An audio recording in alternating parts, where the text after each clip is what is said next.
Now, Australia has said that it has no intention of injuring bilateral relations with China, despite repeated efforts by the United States to push Canberra towards a more hawkish stance.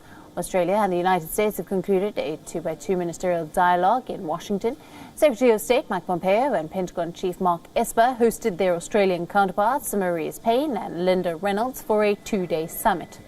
The two sides agreed to nurture a global order based on rule of law and to hold China accountable for its actions in Hong Kong and the South China Sea.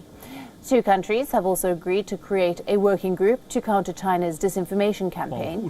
Pompeo has commended Australia for standing up to China and criticized Beijing's tariff war with Australia.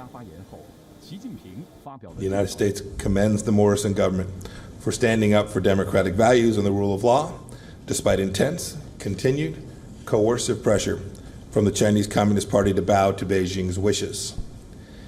It is unacceptable for Beijing to use exports or student fees as a cudgel against Australia. We stand with our Australian friends. Australia expressed concerns over the internment of Uyghur Muslims in China's Xinjiang and promised to expand maritime cooperation in the Indo-Pacific. But the delegation from Down Under refused to make any specific commitments to the US. The US has long awaited joint military patrols with Australia in the South China Sea, but Canberra has refused to accept this demand repeatedly. Washington will also be slightly disappointed by the statements made by Australia's Foreign Minister, Marise Payne. She said that Australia and the US do not agree on everything and that Canberra is unwilling to harm its highly lucrative ties with China. We have a strong economic engagement, other engagement, and it works in the interests of both countries.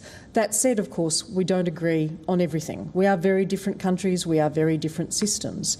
As my Prime Minister put it recently, the relationship that we have with China is important, and we have no intention of injuring it. But nor do we intend to do things that are contrary to our interests, and that is the premise from which we begin.